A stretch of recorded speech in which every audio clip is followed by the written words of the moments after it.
The man who turned betrayal into an art form. You know, there are people who just know how to be in the right place at the right time. And then there are those who create that right time themselves. Today, I want to tell you about one such man, Charles-Maurice de Talleyrand-Périgord. A long name, I agree, but it's worth remembering, because this man lived for 84 years, and in that time managed to serve imagine that, 5 completely different political regimes.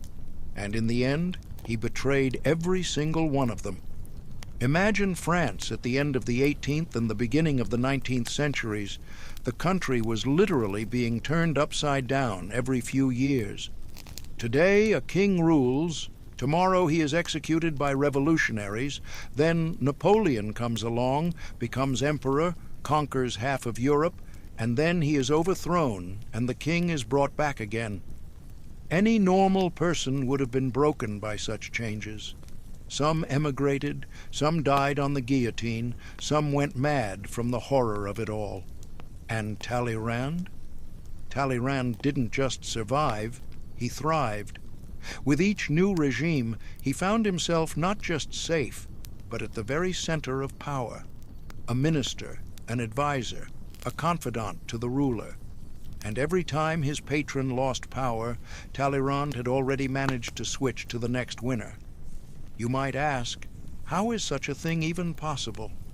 Well, first of all, this man possessed a completely unique gift for sensing the political climate.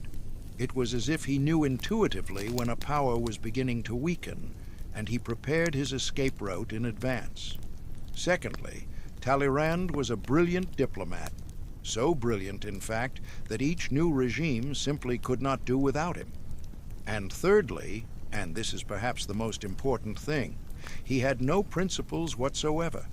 Sounds terrible, doesn't it? But hold your judgment. The fact is that principles in those times were a luxury that few could afford. When the world is collapsing around you, when today's hero becomes tomorrow's enemy of the people, when you can lose your head for the wrong word, in such times, flexibility becomes not a vice, but a means of survival. And Talleyrand was incredibly flexible. He was born into a most noble aristocratic family, became a bishop of the Catholic Church, then betrayed both the church and the king by joining the revolutionaries. When the revolution became too bloody, he prudently left for America. He returned when passions had cooled and became a minister under the new rulers. Then he helped Napoleon seize power, and then he betrayed him as well, when he realized that the emperor was leading France to disaster. But you know what's most surprising? All of Talleyrand's betrayals ultimately benefited France. His lack of principles paradoxically helped the country avoid even greater calamities.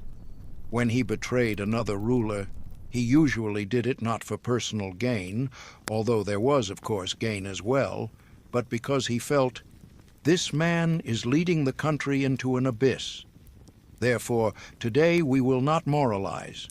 We will simply try to understand this amazing man, a man who lived by the principle, there are no eternal friends and no eternal enemies, only eternal interests, and who proved that the ability to change sides at the right time is also a kind of talent, a rare and very useful talent. So let's get acquainted with the chameleon man, the enigma man, the man who turned political betrayal into a high art form. With Charles-Maurice de Talleyrand-Périgord, aristocratic roots and the first lessons of survival. To understand how the character of a chameleon man is formed, one must look into his childhood. And our hero's childhood was, let's say, quite instructive. Charles-Maurice de Talleyrand-Périgord was born on the 2nd of February, 1754, in Paris, in a mansion on Rue Garancière. And from the moment of his birth, fate seemed to prepare him to learn how to adapt to any circumstances. Imagine France in the mid-18th century. It is a time when the aristocracy is still at the height of its power, but the first cracks are already appearing in the foundation of the old regime. King Louis XV has been ruling for almost 40 years, Versailles is drowning in luxury, and the courtiers are amusing themselves with balls and intrigues. It seems that this world will exist forever. But those who can see a little beyond their own noses already understand that something is changing. New ideas are in the air, the works of the encyclopedists are being discussed in the salons, and discontent is growing among the people. The Talleyrand family belonged to the highest aristocracy of France. It was one of the oldest families in the kingdom, with a history that went back deep into the centuries. The Talleyrand's could trace their lineage back to the time of the Crusades, when their ancestors fought for the Holy Land. The blood of the Counts of Périgord flowed in their veins, and the right to bear this name automatically opened the doors to all the palaces of Europe. Our hero's father, Charles-Daniel de Talleyrand, was a typical court aristocrat of his time. Military service, brilliant manners, knowledge of all the subtleties of etiquette. His mother, Alexandrine de Damas d'Antigny, came from a no less noble family. It would seem that the little Charles-Maurice was destined for the most brilliant future. A military career, court positions, rich estates, a profitable marriage, everything that every aristocrat of that time dreamed of. But fate, as often happens, had its own plans, and little Talleyrand received his first cruel lesson in life in infancy. The fact is that in aristocratic families of that time, it was customary to give children to wet nurses to be raised. The parents believed this was the right thing to do, let specially trained people take care of the child, while they, in the meantime, would lead a high society life. Little Charles-Maurice was given to a wet nurse in the suburb of Saint-Antoine, one of the poorest districts of Paris. And it was here that an event occurred that would largely determine his entire future destiny. The wet nurse turned out to be a careless woman, and one day the child fell from a chest of drawers and seriously injured his leg. The injury was so severe that the boy was left with a limp for life. When his parents found out what had happened, they were, of course, horrified. But what was there to do? 18th century medicine was powerless against such injuries. The boy was treated as best they could, but the full function of his leg could not be restored. Charles-Maurice remained lame, and his limp was quite noticeable. Can you imagine what a physical disability meant for an aristocrat of that time? It was not just a cosmetic defect, it was a catastrophe that crossed out all plans for the future. A military career became impossible, and for a nobleman, military service is not just a job, it is the basis of his entire existence, a source of honor, glory, and material well-being. But the most terrible thing was not that. The most terrible thing was how his parents reacted to the incident. They were not just upset, it was as if they had turned away from their son. In an aristocratic family, a physically disabled child was perceived as a kind of misunderstanding, an obstacle to family plans. Talleyrand's parents practically forgot about his existence, shifting all their attention to their younger children. Imagine the feelings of a 4-year-old boy who suddenly realized that no one needed him, that his own parents saw him only as a burden, that the world that should have welcomed him with open arms had suddenly become cold and indifferent. This was the first and perhaps most important lesson that the future great diplomat learned. The lesson that in this world, you can only rely on yourself. Little Charles-Maurice quickly learned to hide his feelings. He understood that tears and complaints would not help. On the contrary, they would only push others away from him. He needed to learn to be needed, useful, interesting. And the boy began to develop in himself those qualities that would later make him one of the greatest diplomats in history: a sharp mind, powers of observation, the ability to win over an interlocutor.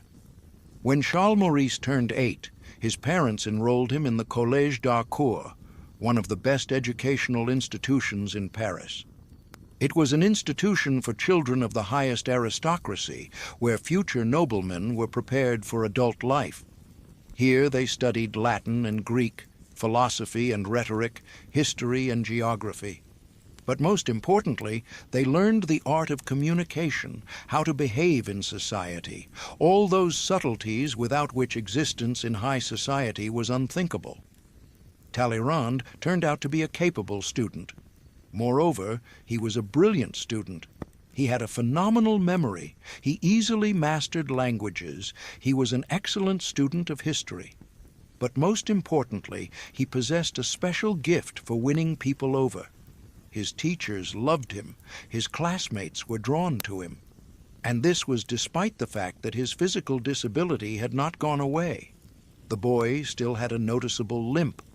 It was at the college that Talleyrand first encountered the world of intrigues and behind-the-scenes games that would later become his element. Educational institutions for aristocrats of that time were peculiar models of adult society.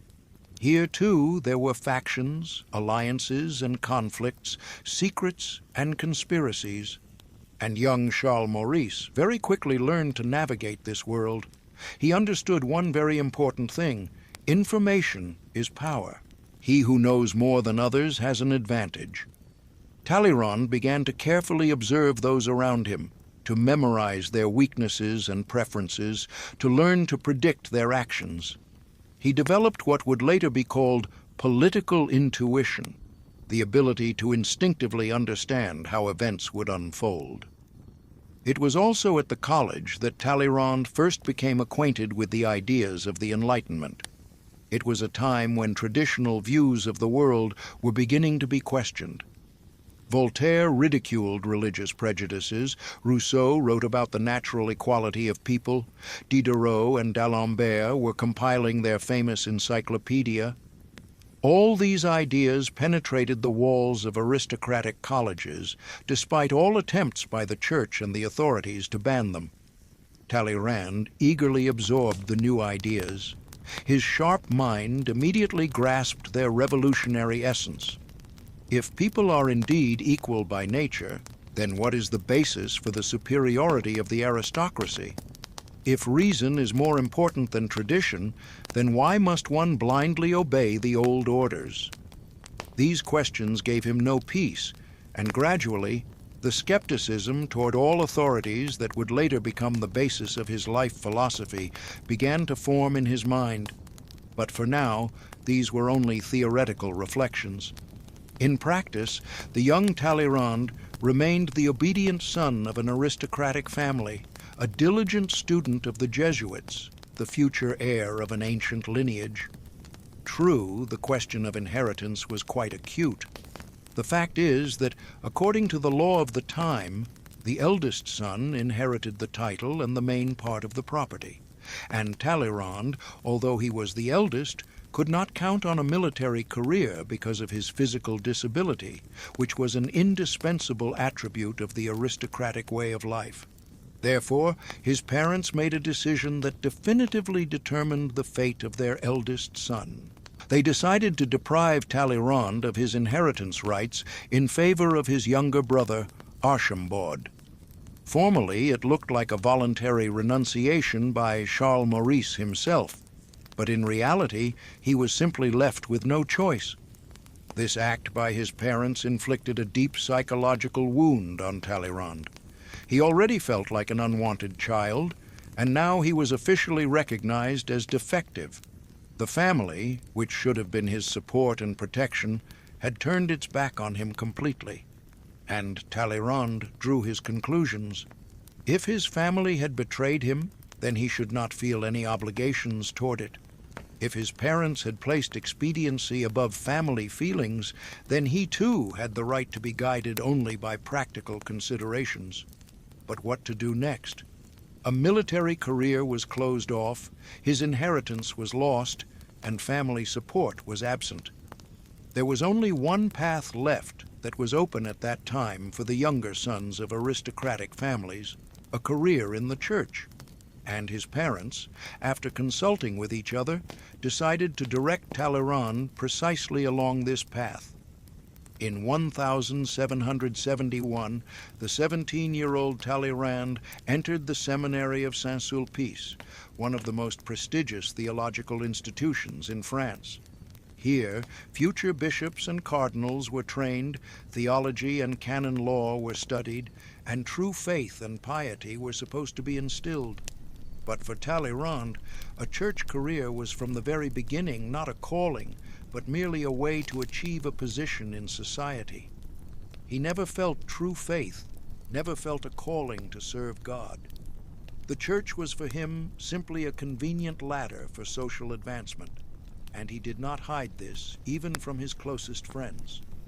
Talleyrand spent several years in the seminary, studying theology and philosophy, Latin and Greek, church law, and the history of Christianity. He was a capable student, easily mastered the material, and wrote brilliant essays. But the teachers felt that something was not right. This young man lacked the fire of faith that should have burned in the heart of a future priest. Moreover, even then, Talleyrand showed a penchant for worldly pleasures that were ill-suited to his clerical status. He loved to eat and drink well, was fond of gambling, and was not indifferent to the company of women. All this, of course, was carefully hidden from the seminary authorities, but rumors still circulated. And yet, his career developed successfully. In 1774, Talleyrand was ordained a deacon, and a year later, he became a priest. The path in the church hierarchy was open, and the young abbé began to climb the career ladder. But the most interesting part began when Talleyrand immersed himself in the real church life of that time. The Catholic Church in 18th century France was not only a religious, but also a political institution. The church owned huge tracts of land, collected tithes from the peasants, had its own courts and its own administration. The high church officials, bishops, archbishops, abbots of large monasteries, were essentially feudal lords who lived no worse than secular aristocrats. And the young Talleyrand very quickly realized that a church career could be no less profitable than a military or courtly one. One only needed to learn to play by the rules of church politics, to make the right connections, to provide useful services to influential people. His aristocratic background was of great help to him in this. The highest church positions in France at that time were virtually monopolized by the nobility. A commoner, no matter how talented and pious, could not hope to become a bishop, but a noble family name automatically opened the way to the highest church offices. Talleyrand actively used this to his advantage. He began to build connections among the higher clergy, sought patrons at court, and studied all the subtleties of church politics. And it very soon became clear that he would make an outstanding churchman. True, not at all in the sense that his mentors understood it. Already at this time, the traits that would later make him famous appeared in Talleyrand's character. He learned to be charming with the right people and coldly indifferent to the unnecessary ones. He could listen to an interlocutor in such a way that the person felt like the most interesting person in the world. He could be witty and brilliant in the salons and serious and thoughtful in scholarly discussions.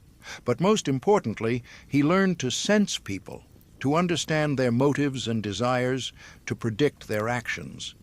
This talent would later make him the greatest diplomat, but even then, at the beginning of his church career, it helped him win the favor of influential patrons.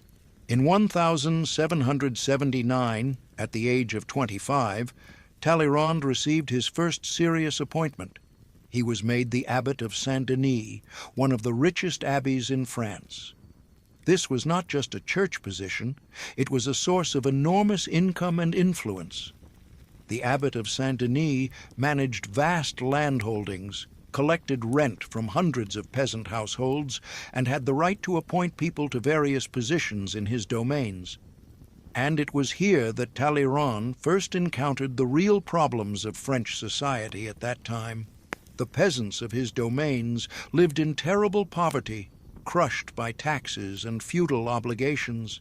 The church tithe was a heavy burden for them, and the young abbot could not help but see the glaring injustice of such a state of affairs.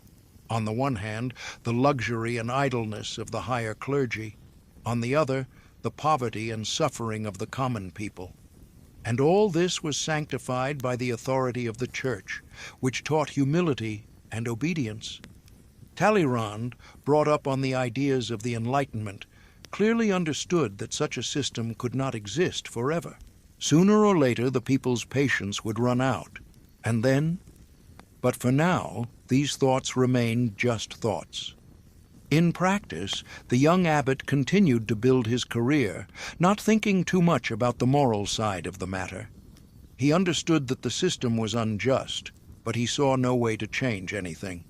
And he didn't really want to. After all, this system provided him with a quite comfortable existence. Thus were laid the foundations of the cynicism that would later become Talleyrand's distinguishing feature.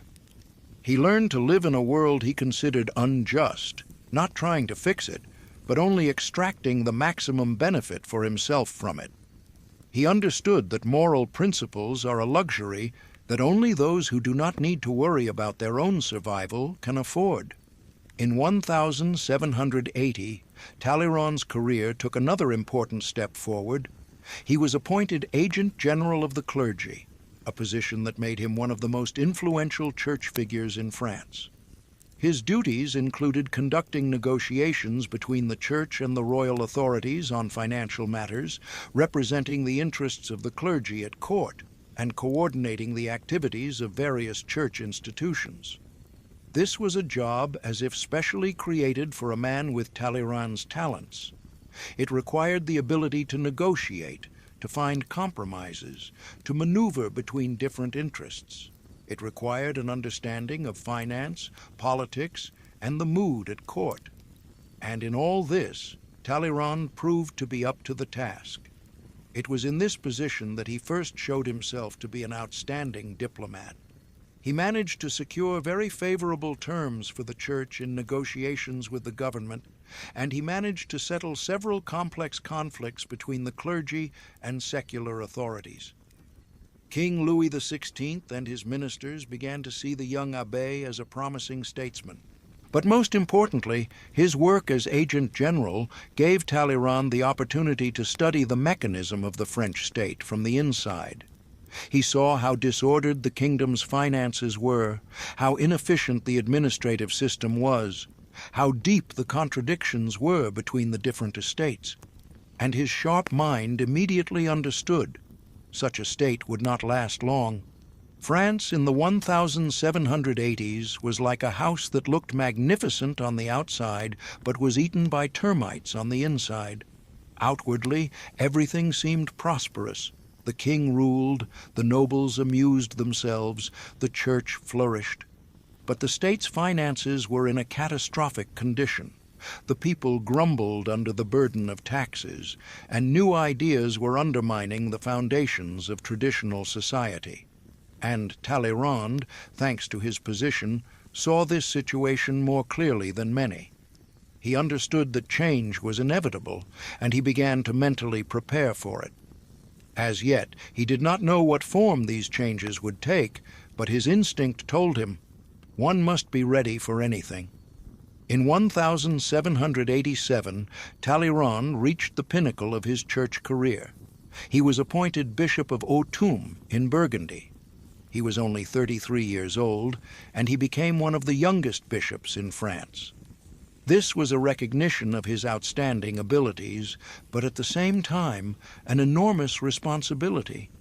A bishop at that time was not only a spiritual pastor, but also a major feudal lord. Hundreds of priests, thousands of lay people, and vast landholdings were under his command. He had the right to judge his subjects, collect taxes from them, and appoint people to various positions.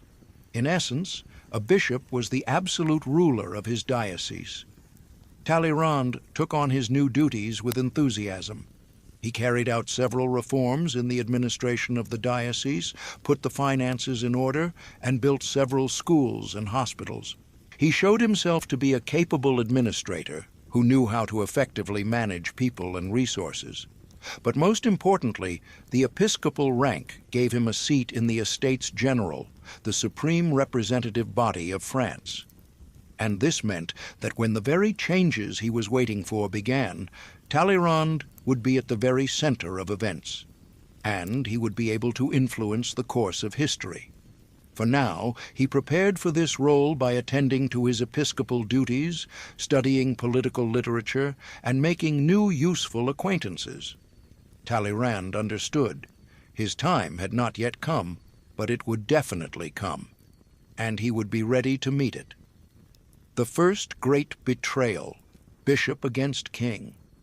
And then came the year 1789, the year that turned not only the fate of France, but also the life of our hero upside down. Imagine, you have spent your entire life building a career in a certain system. You have gotten used to its rules. You have learned to operate successfully within it. And suddenly, this system begins to crumble before your eyes. What do? Cling to the old until the very end, or try to ride the wave of change? Talleyrand chose the second option, and this choice transformed him from a merely successful churchman into one of the key figures of the French Revolution. But first things first, by the end of the 1780s, the financial situation in France had become critical. Participation in the American War of Independence had completely emptied the royal treasury. Taxes reached such a level that the people simply could not pay them anymore. Meanwhile, the court's expenses continued to grow. The festivities at Versailles still captured the imagination with their luxury. Queen Marie Antoinette spent fabulous sums on outfits and entertainment, and the nobles demanded ever more pensions and gifts. King Louis XVI understood that radical reforms were needed. But any attempt to change anything met with fierce resistance from the privileged estates, the nobility, and the clergy. They categorically refused to pay taxes, citing their ancient privileges. It was a vicious circle. The treasury was empty, but those who could replenish it did not want to do so. In this situation, the king had to resort to an extreme measure, convening the Estates General. This body had not been assembled for 175 years, since the reign of Louis XIII. The very necessity of its convocation meant that the royal power was admitting its inability to cope with the crisis on its own. The Estates General consisted of representatives from three estates: the clergy, the nobility, and the so-called Third Estate, which included everyone else: merchants, artisans, peasants, city dwellers. By tradition, each estate had an equal number of votes, which allowed the clergy and the nobility to always block any decisions they disliked. Talleyrand, as a bishop, automatically became a deputy from the clergy, and he immediately realized that he was at the epicenter of momentous historical events. Moreover, he realized that he had a unique opportunity to influence the course of these events. The first meetings of the Estates General were quite peaceful.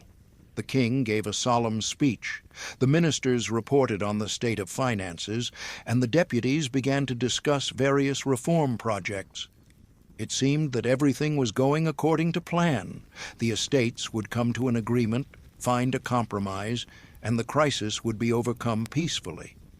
But even then, Talleyrand sensed that powerful undercurrents were hidden beneath the outward calm. The deputies of the Third Estate had come to Versailles not just to discuss new taxes. They brought with them lists of grievances from their constituents, long lists of complaints and demands. And the main demand was not just tax reform, but a fundamental change in the entire system of state administration. Talleyrand carefully studied these sentiments. His sharp political instinct told him that the representatives of the Third Estate were much stronger than they seemed at first glance. Behind them stood not just a mass of discontented people. Behind them stood a new historical force that was no longer willing to put up with the old order. And then an event occurred that determined the entire subsequent course of the revolution. The deputies of the Third Estate declared that they were abandoning the traditional procedure of voting by estate. Instead, they proclaimed themselves the National Assembly and invited representatives from the other estates to join them. This was a challenge to the entire traditional system. If the deputies were to vote individually rather than by estate, then the Third Estate, which had twice as many representatives as each of the other two, would have the decisive vote. And that meant the end of all noble and clerical privileges. The king tried to stop this process. He ordered the hall where the deputies of the Third Estate were meeting to be closed, but they were not fazed. They gathered in a tennis court and took a solemn oath not to disperse until a constitution for France was adopted. This tennis court oath became one of the symbols of the French Revolution, and it was at this point that Talleyrand made a decision that shocked all of France. He, a bishop, a representative of the highest clergy, one of the pillars of the old regime, publicly declared his support for the National Assembly. Moreover, he called on other representatives of the clergy to follow his example. Imagine the shock this caused. A man who had built his entire career within the traditional system, who had received everything from it, title, wealth, influence, suddenly switched to the side of its opponents. This was not just a political decision, it was betrayal in the most literal sense of the word. But Talleyrand did not stop halfway. He did not just formally join the National Assembly, he became one of its active members, and he immediately proved himself to be an outstanding orator and politician. His speeches in the National Assembly were distinguished by their logic and persuasiveness, and he knew how to find compromise solutions in the most difficult situations. But most importantly, Talleyrand immediately understood the role he could play in the new system. The revolutionaries needed people who understood finance, knew the intricacies of state administration, and had experience in negotiations. And Talleyrand possessed all these qualities in abundance. And very soon he came forward with a proposal that would change the face of France forever. Talleyrand proposed the nationalization of church lands, that is, to confiscate all of the church's holdings and transfer them to state ownership. Just think about the cynicism of this proposal. A man who was himself a major church landowner who received enormous income from his dioceses and abbeys proposed taking the land away from his own church. This was not just betrayal, it was betrayal of the most sophisticated kind. But from a political point of view, Talleyrand's proposal was brilliant. The church owned about a tenth of all the land in France. This was enormous wealth. The sale of church lands could solve the state's financial problems overnight, and the buyers of these lands, peasants and the bourgeoisie, would become stakeholders in preserving the new order. The National Assembly adopted Talleyrand's proposal with enthusiasm, but to give this decision an appearance of legality, it was necessary to get the approval of the clergy itself. And here again, the authority of the Bishop of Autun came in handy. Talleyrand delivered a fiery speech to the Assembly in which he presented the nationalization of church lands as a patriotic act, as a sacrifice that the Church was voluntarily making on the altar of the fatherland. The speech made a huge impression. Many deputies from the clergy, carried away by the eloquence of their colleague, voted for nationalization.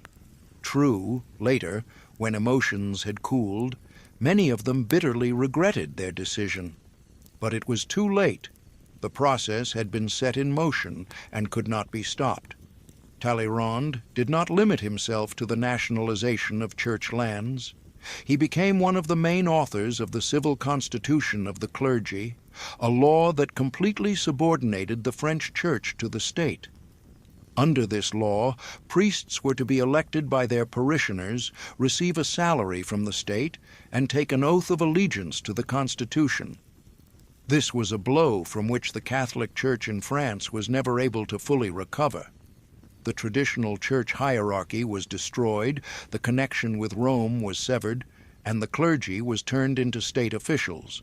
And all this happened with the active participation of a man who himself held the rank of bishop.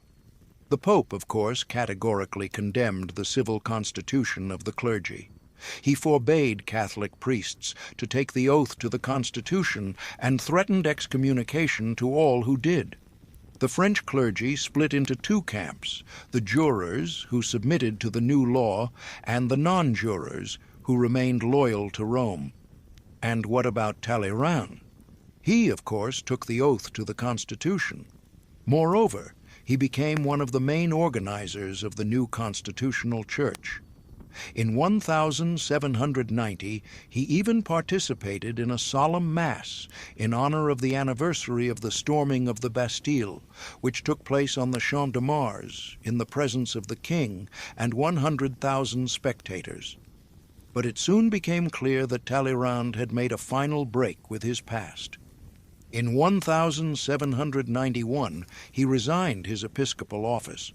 Formally, this looked like a desire to devote himself entirely to political activity.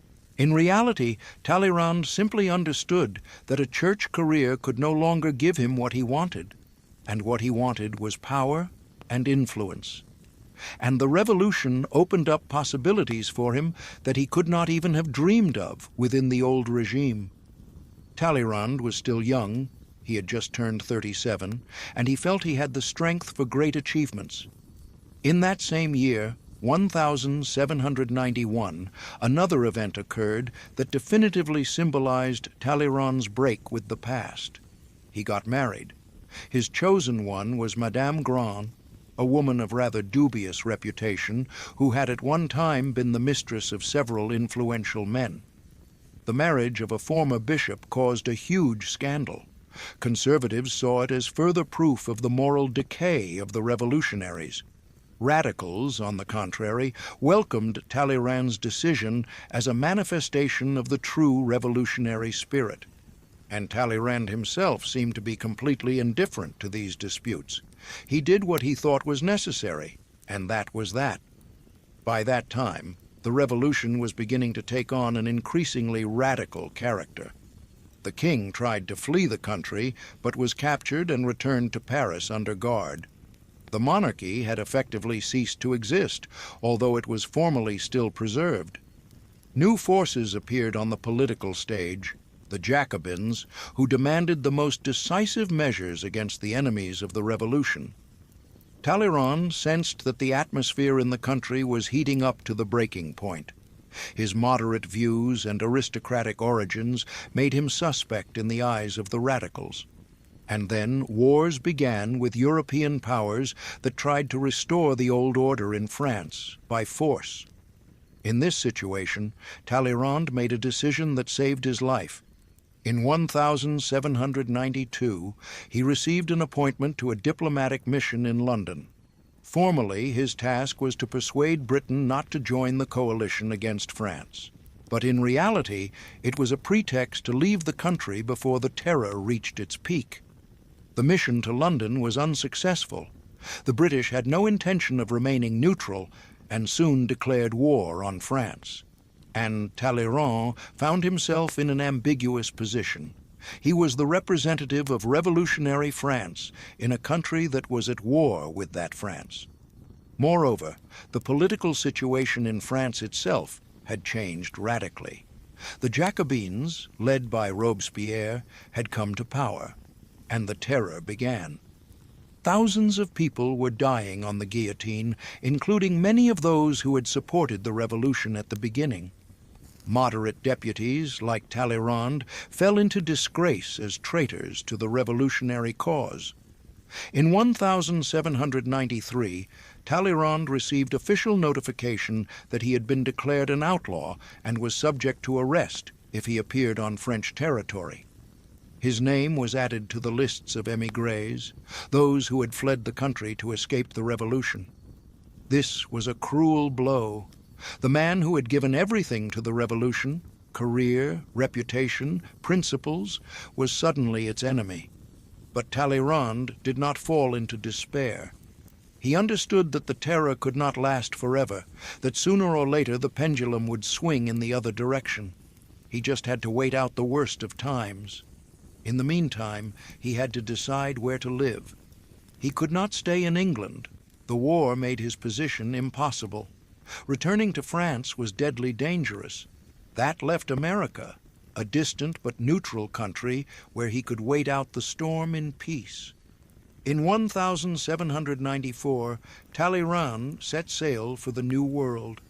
He was 40 years old, with a brilliant career that had ended in complete collapse behind him. Ahead of him lay uncertainty and exile. But this man had already proven his ability to get out of the most hopeless situations more than once. And this time, he was not going to give up. The American period of Talleyrand's life became a time of reflection and re-evaluation of values for him. He lived in a small house in Philadelphia, communicated with local politicians and businessmen, and studied the American system of government. And he gradually came to the conclusion that the future belonged not to aristocratic republics, but to democracy of the American type. In America, Talleyrand first encountered a society where a man was valued not for the nobility of his family, but for his personal merits, where trade and entrepreneurship were considered honorable occupations, where there were no hereditary privileges and everyone could achieve success through their own labor. This was a revelation for a man brought up in the traditions of European aristocracy. But most importantly, in America, Talleyrand learned patience. He understood that his time had not yet come, that he had to wait for the right moment to return to the political stage, and he waited, closely following events in France, analyzing political processes, and preparing for the next stage of his career. Meanwhile, cardinal changes did indeed take place in France. The Terror ended, and Robespierre and his supporters themselves perished on the guillotine. More moderate politicians came to power who tried to stabilize the situation in the country. This was the regime that historians would call the Directory. The new rulers of France needed experienced diplomats and administrators, and there were few such people left after the years of terror. And in 1796, Talleyrand received the long-awaited opportunity to return to his homeland. His name was removed from the lists of émigrés, and he once again became a full-fledged French citizen. But this was only the beginning. Talleyrand returned to France a completely different man from the one who had left it 4 years earlier. The years of exile had taught him a great deal. He understood the price of political principles and the danger of excessive attachment to any ideology. He learned to value stability above all other blessings. And most importantly, he became firmly convinced that the only reliable principle in politics is the absence of principles. Now he had to apply these lessons in practice, and he would very soon get such an opportunity. The second betrayal, service to the Directory and the search for a new master, the France to which Talleyrand returned in 1796, was not at all the country he had left. The revolutionary fervor had cooled, the bloody passions had subsided, but society had still not found stability. The Directory was in power, a government of 5 directors who were supposed to rule the country collegially. It seemed like a reasonable solution after Robespierre's dictatorship, but in practice, this system proved to be extremely ineffective. Imagine 5 men trying to govern a huge country that has just survived a revolution and is at war with half of Europe. Every decision requires agreement. Every issue becomes a subject for debate. And meanwhile, problems are piling up like a snowball. Finances are in disarray. The army is poorly supplied, and rebellions break out from time to time in the provinces. Talleyrand, with his sharp political intuition, immediately realized that this system would not last long. The Directory was a temporary solution, a transitional stage to something more stable. But to what exactly? A restoration of the monarchy seemed unlikely. Too much blood had been shed. A return to the Jacobin dictatorship was also impossible. The people were tired of terror. This meant that a third way had to be found. In the meantime, he had to settle into the new reality. And here Talleyrand displayed all his skill in adapting to circumstances. He did not demonstratively repent of his past mistakes, or, conversely, boast of his revolutionary merits. He simply offered his services as an experienced diplomat and administrator to the new authorities, and these services proved to be very timely. The Directory was in dire need of people who knew how to conduct international negotiations. The war continued. European monarchs still did not recognize the French Republic, and diplomats were needed who could defend the country's interests abroad. And there were practically no such specialists left after the years of revolutionary turmoil. As early as July of 1796, Talleyrand was appointed Minister of Foreign Affairs. This was a recognition of his outstanding abilities, but at the same time, an enormous responsibility. He had to represent the interests of revolutionary France in a world where all governments considered the French Republic a source of mortal danger. In this post, Talleyrand, for the first time, fully demonstrated his diplomatic talent. He managed to establish relations with several European powers, conclude treaties favorable to France, and achieve recognition of the Republic by a number of states. His methods were quite peculiar. He widely used bribery, blackmail, and intrigue. But the results were impressive. His activities in relations with the German states were particularly indicative. Germany at that time was a patchwork of hundreds of small principalities, duchies, and free cities, formally united within the Holy Roman Empire. French troops occupied the left bank of the Rhine, and the status of these territories had to be settled. Talleyrand proposed a brilliant solution.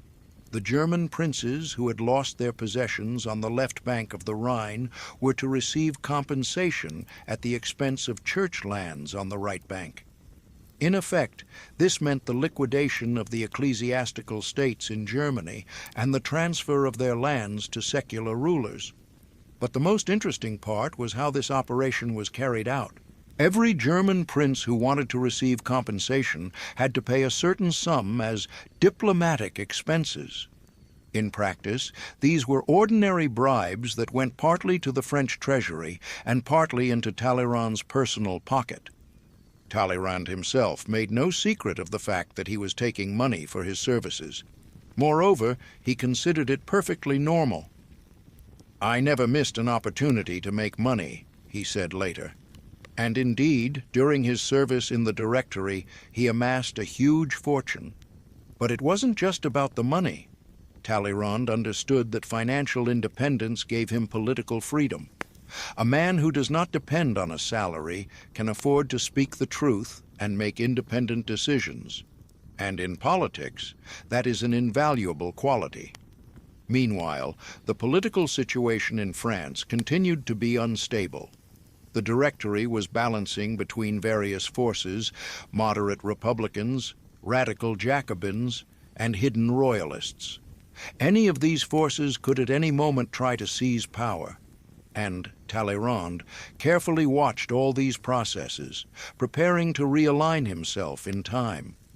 He was particularly interested in the figure of one young general who was rapidly gaining popularity in the army and among the population.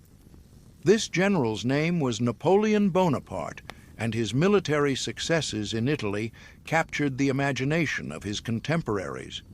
In a few months, he had defeated the Austrian and Sardinian troops, captured most of northern Italy, and forced his opponents to conclude a peace favorable to France.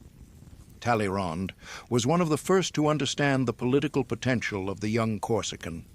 Napoleon possessed everything that the Directory lacked: charisma, determination, the ability to make quick decisions. Moreover, he was not tied to any political group and could claim the role of unifier of the nation. But most importantly, Napoleon was a man of the new era. He did not belong to the old aristocracy, was not connected with the church, and had no obligations to the past. This was a man who could become the leader of France without looking back at traditions and prejudices. Talleyrand began to cautiously sound out the situation. He organized several meetings with Napoleon, studied his views and plans, and assessed him as a potential political partner. And he came to the conclusion that this man could indeed change the fate of the country. Meanwhile, the Directory continued to sink into crisis. The economic situation was deteriorating, military failures followed one after another, and political scandals undermined the authority of the government. It was becoming clear that the existing system had exhausted its possibilities and needed cardinal changes. In this situation, Talleyrand made a decision that would largely determine his future fate. He decided to bet on Napoleon. Not openly, not demonstratively, but with all his diplomatic sophistication. He began to prepare public opinion for a possible change of power, to establish connections with potential supporters of a coup, and to create the conditions for the political rise of the young general. This was a very risky game. Talleyrand was effectively preparing a betrayal of the Directory, which had entrusted him with one of the most important ministerial posts. But he understood that he had no choice. The Directory was doomed, and whoever did not leave the sinking ship in time would sink with it. In the summer of 1799, the situation began to develop according to the intended scenario. Napoleon returned from his Egyptian campaign, where he had spent more than a year trying to create a French colonial empire in the East. The campaign was unsuccessful from a military point of view, but it brought Napoleon enormous popularity. The French saw him as a hero who was fighting for the glory of his homeland in distant, exotic lands. Talleyrand immediately established contact with the returned general. He convinced Napoleon that the country needed a strong government capable of putting an end to anarchy and external threats. He painted for him the prospects of a political career, the possibilities of reforming the state and creating a new European system. Napoleon listened attentively to the experienced diplomat. He liked Talleyrand's ideas and was impressed by his readiness for radical changes. Moreover, Napoleon understood that he needed precisely such allies, people without prejudices, ready to serve the new government with the same zeal with which they had served the old one. The coup was carefully prepared. Talleyrand used all his influence to secure Napoleon the support of influential politicians, bankers, and journalists. He spread rumors of an impending Jacobin plot, creating an atmosphere of instability and fear. He convinced the members of the Directory that only decisive measures could save the Republic.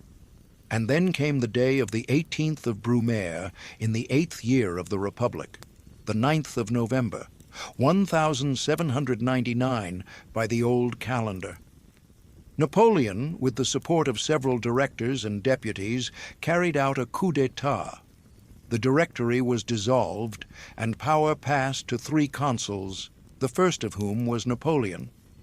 Talleyrand played one of the key roles in these events.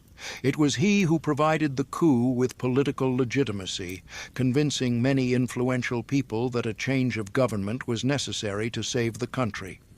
It was he who helped Napoleon avoid accusations of usurpation of power by presenting what had happened as the salvation of the Republic from anarchy. And as a reward for these services, the new ruler of France confirmed Talleyrand in his post as Minister of Foreign Affairs. Moreover, a close working relationship was established between them. Napoleon highly valued Talleyrand's diplomatic talents, and Talleyrand admired the energy and determination of the young consul.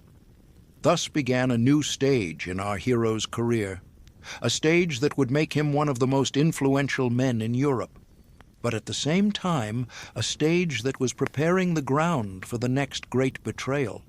Because even then, Talleyrand understood that sooner or later he would have to choose between personal gain and loyalty to his new master. And when that moment came, he already knew what he would choose. For now, he enjoyed his position. Minister of Foreign Affairs under Consul Bonaparte. This was a peak he could only have dreamed of in his youth. But Talleyrand would not have been Talleyrand if he had been content with what he had achieved. He was already making plans for the future, calculating possible scenarios, and preparing for new turns in the political game, because he knew that in politics, nothing is eternal, and the one who stands at the pinnacle of power today may find themselves in an abyss tomorrow.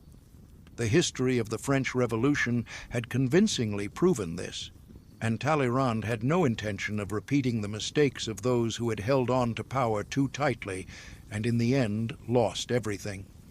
He would serve Napoleon faithfully and truly as long as it was profitable, and when the profit ended, well, then he would find himself a new master, because for Talleyrand nothing was sacred except his own well-being, and in that lay his strength. The starry years, beside the emperor and the genesis of a new betrayal, the first 5 years of working with Napoleon were a time of incredible ascent for Talleyrand. Imagine, from a disgraced émigré, he had transformed into one of the most influential men in Europe. Minister of Foreign Affairs for the man who was redrawing the map of the continent as if cutting a new suit, beside a genius who in a few years had turned a chaotic republic into a mighty empire. Napoleon and Talleyrand, it was the perfect combination of energy and calculation, the talent of a commander and the art of a diplomat. One conquered territories, the other turned military victories into political achievements. One crushed opponents with the force of arms, the other persuaded them to negotiate with the art of persuasion. It was a partnership that changed the face of Europe. But from the very beginning, there were fundamental disagreements between them, which only deepened over time. Napoleon was a man of war, Talleyrand, a man of peace. The first consul and later emperor believed in the power of arms, while the Minister of Foreign Affairs believed in the power of diplomacy. One dreamed of the glory of a conqueror, the other thought about the long-term interests of France. In the early years, these disagreements were not critical. Napoleon needed military victories to consolidate his power, and Talleyrand skillfully used these victories to conclude favorable peace treaties. The famous Peace of Amiens with England in 1802 was largely Talleyrand's achievement. He managed to persuade the British government to agree to a temporary truce, giving France a respite for internal reforms. And the reforms were indeed impressive. Napoleon brought order to the finances, created a new education system, carried out administrative reform, and issued the famous Civil Code. France was transforming from a chaotic revolutionary republic into a modern centralized state, and Talleyrand actively participated in all these transformations. His activities on the international stage were particularly successful. Talleyrand managed to normalize relations with the Catholic Church by concluding the Concordat with the Pope. This was a diplomatic achievement of enormous importance. France gained internal peace and recognition from the Catholic powers of Europe. He also led the negotiations for the Treaty of Luneville with Austria, which secured French conquests in Italy and Germany. Under his leadership, the so-called mediatization of the German states was carried out, the liquidation of many small principalities, and the creation of larger, more manageable political entities. For these successes, Talleyrand received generous rewards. Napoleon made him Prince of Benevento, the sovereign ruler of a small Italian principality. Formally, this meant that the former French bishop had become an Italian monarch. Along with the title came enormous revenues. The principality brought Talleyrand several 100,000 francs a year. But most importantly, Talleyrand gained access to the most important state secrets. He knew all of Napoleon's plans, participated in the development of strategic decisions, and had influence over appointments to key posts.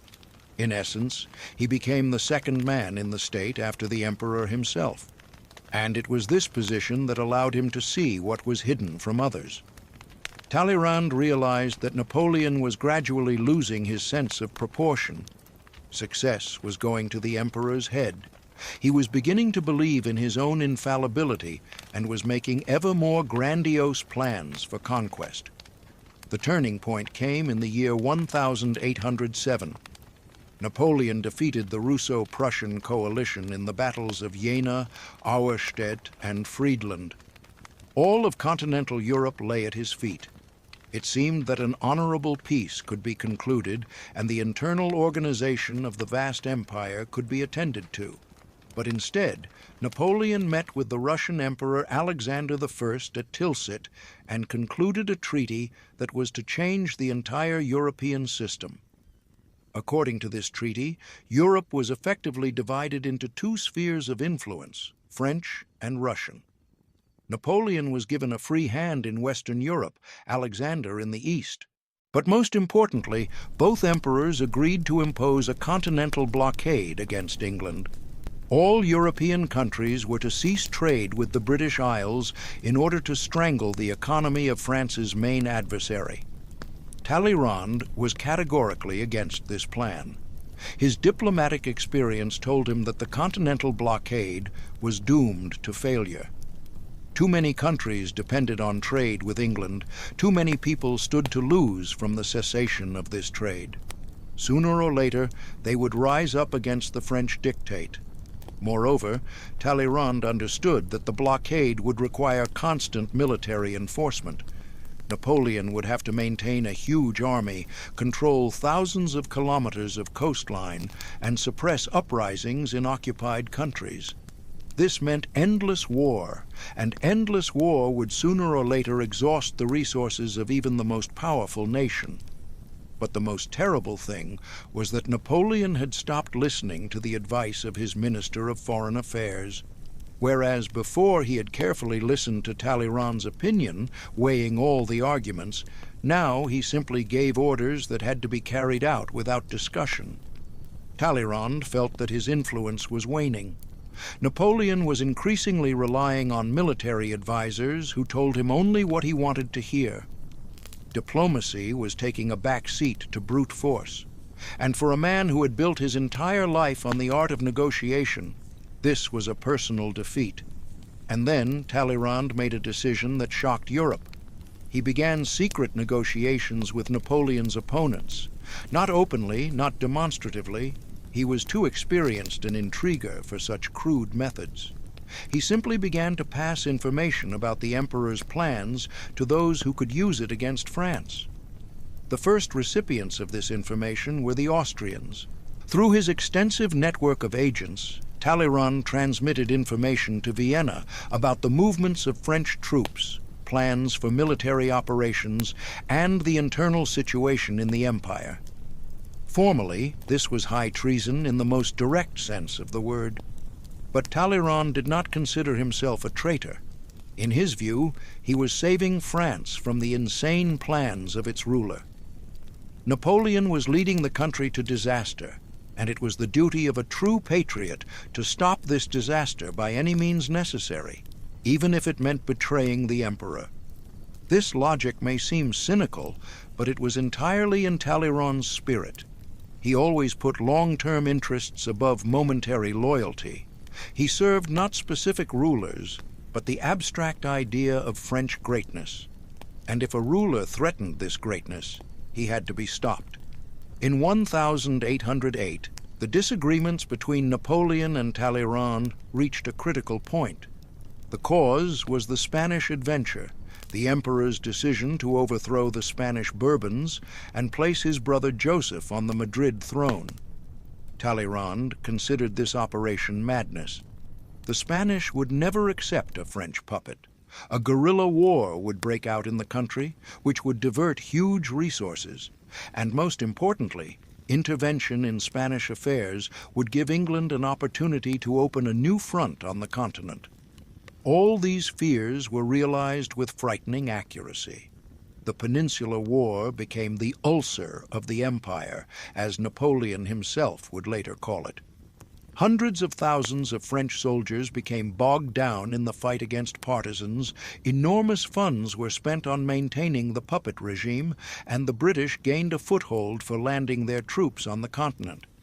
But Napoleon was unwilling to admit his mistakes. Moreover, he blamed his Minister of Foreign Affairs for the failures.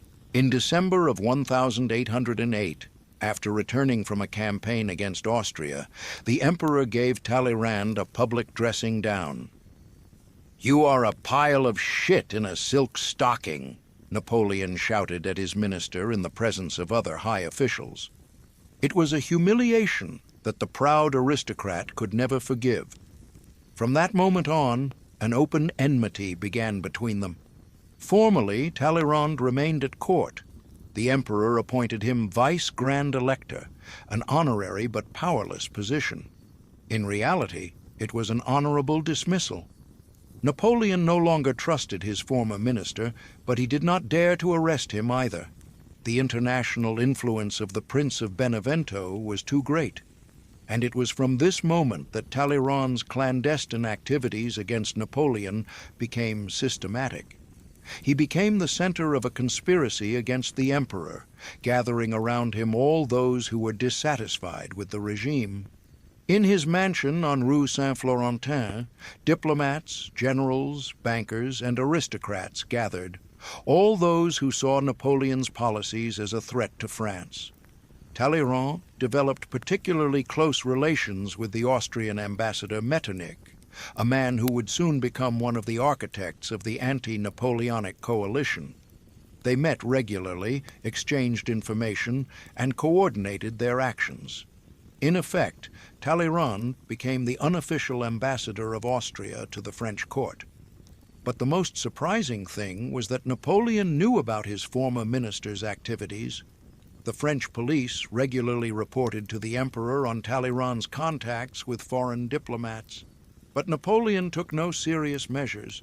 Perhaps he hoped that Talleyrand would come to his senses and return to loyalty.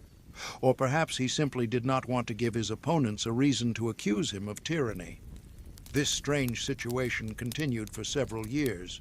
Talleyrand formally remained a subject of the emperor, while in fact working for his enemies.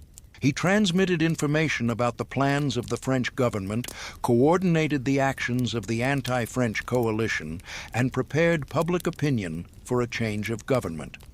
This activity intensified especially after the disastrous Russian campaign of 1812. The Grand Army, which had entered Russia 600,000 strong, returned as a pathetic remnant. Napoleon had lost his best army, and with it, his aura of invincibility. Talleyrand realized that the moment for decisive action had come. He began active negotiations with the leaders of the coalition, convincing them of the need to overthrow Napoleon. He painted for them the prospects of a peaceful Europe without French hegemony and promised assistance in restoring the old dynasties. Most importantly, he offered himself as the leader of the future French government. Talleyrand convinced the Allies that only he could ensure a peaceful transition of power and avoid chaos and civil war. Only he had sufficient authority and experience to govern the country during the transitional period. And when the Allied troops entered Paris in March of 1814, it was Talleyrand who headed the provisional government. The man who just yesterday had formally served Napoleon became the head of the regime that was to overthrow him. This was betrayal in its purest form. But Talleyrand felt no remorse. In his understanding, he had saved France from a dictator who was leading it to its ruin. He had stopped a senseless war that had already claimed millions of lives. He had secured a peaceful future for the country. And as for the fact that to do this, he had to betray the man who had once trusted him as his closest associate. Well, that is the price of politics. In this game, there is no room for sentimentality. There are only interests, and he who knows how to calculate them correctly will always be the winner. Napoleon abdicated the throne and was exiled to the island of Elba. The era of the empire was over. But the career of the great traitor continued, because new masters awaited Talleyrand, whom he would serve with the same zeal, as long as their interests coincided with his own. The return of the kings and a new betrayal During the 100 Days, on the 31st of March, 1814, Allied troops entered Paris, and Talleyrand became the de facto ruler of France. An amazing metamorphosis. The man who, 25 years earlier, had betrayed the king for the sake of the revolution, was now preparing to betray the emperor for the sake of the restoration of the monarchy. History seemed to be coming full circle, and our hero was once again on the crest of the wave. Imagine the atmosphere of those days. Paris, which had not seen foreign soldiers for more than 20 years, was filled with Russian Cossacks, Prussian hussars, and Austrian infantrymen. The population did not know what to expect: occupation, looting, reprisals. And at this time, in the mansion on Rue Saint-Florentin, the people who were to decide the fate of the country were gathering. Talleyrand understood that he had only a few days to determine the future of France. Napoleon had not yet officially abdicated, his marshals still controlled significant military forces, and chaos could break out in the country. It was necessary to act quickly and decisively, and here Talleyrand's political genius was fully displayed. He did not wait for the initiative to come from the Allies, but took on the role of organizer of the new order himself. As early as the 1st of April, the day after the capture of Paris, the provisional government under his leadership adopted a declaration deposing Napoleon. But most importantly, Talleyrand managed to convince the Allies that France needed a constitutional monarchy headed by the Bourbon dynasty. This was a brilliant solution. The Restoration gave the country legitimacy and stability, while constitutional limits on royal power were supposed to prevent a return to the absolutism of the old type. Louis XVIII, the brother of the executed king, had been in exile for more than 20 years. During this time, he had transformed from a young prince into an elderly, sickly man who, more than anything else in the world, wanted to end his days peacefully on the French throne. He was ready for any compromise just to get the crown. Talleyrand immediately established contact with him. He convinced the future king to accept a constitutional charter that guaranteed the main gains of the revolution: equality before the law, freedom of the press, and the inviolability of property. At the same time, he assured the Allies that the new French government would pursue a peaceful foreign policy. On the 3rd of May, 1814, Louis XVIII solemnly entered Paris. The Bourbon dynasty had returned to the throne after a quarter of a century of exile, and Talleyrand received the post of Minister of Foreign Affairs in the new government. The man who had helped overthrow Louis XVI became the closest advisor to Louis XVIII. But the most interesting part began later, during the peace negotiations with the Allies. Talleyrand had to achieve the most favorable terms possible for defeated France. The task seemed impossible. The country lay in ruins, its armies were defeated, its territory was occupied. It seemed that the victors could dictate any terms. However, Talleyrand managed to turn weakness into strength. He convinced the Allies that terms of peace that were too harsh could lead to a new revolution in France, and a revolutionary France would once again become a threat to all of Europe. Therefore, it was in the interests of the victors themselves to ensure the stability of the French regime. Moreover, Talleyrand played on the contradictions between the Allies. Russia, Austria, Prussia, and England were united in their desire to defeat Napoleon, but they had different plans for the post-war order in Europe. And the experienced diplomat managed to use these disagreements in the interests of France. The first Treaty of Paris, signed on the 30th of May, 1814, turned out to be surprisingly lenient for the defeated party. France retained its 1,792 borders, that is, all the territories that had belonged to it before the start of the Revolutionary Wars. No reparations, no restrictions on sovereignty, no long-term occupation. This was a diplomatic triumph for Talleyrand. He had managed to save for France what had seemed lost forever. Moreover, he had secured a personal invitation to the Congress of Vienna, which was to determine the post-war order of Europe. The Congress of Vienna became the finest hour of Talleyrand's diplomacy. The representative of a defeated country managed not only to participate in the negotiations on an equal footing with the victors, but also to play the role of an arbiter in their disputes. This was an achievement that seemed impossible. The secret to his success lay in the fact that Talleyrand managed to offer the Allies what they needed most, the principle of legitimacy. According to this principle, all the legitimate dynasties overthrown by the French Revolution and Napoleon were to be restored in Europe. This provided a moral justification for the redrawing of the European map. But most importantly, the principle of legitimacy allowed Talleyrand to act as a defender of small states against the aggressive plans of the great powers. When Russia and Prussia tried to divide Poland and Saxony between them, it was France that stood up for Polish and Saxon rights. This led to an amazing turn of events. Talleyrand managed to conclude a secret alliance with England and Austria against Russia and Prussia. Defeated France became a partner of the victorious powers against other victorious powers. It was a diplomatic revolution. True, this alliance did not have to be tested in practice. Alexander I and Frederick William III realized they had gone too far and agreed to a compromise. The map of Europe was redrawn more or less fairly, without any blatant infringement of anyone's interests. And Talleyrand gained the reputation of the greatest diplomat of his time, a man who had managed to secure for a defeated country equal participation in solving European problems, a man who had turned defeat into a moral victory.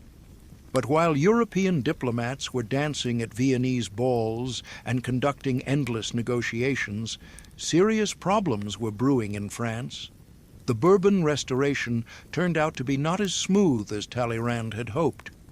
The old émigrés who had returned with the king demanded the restoration of all their former privileges.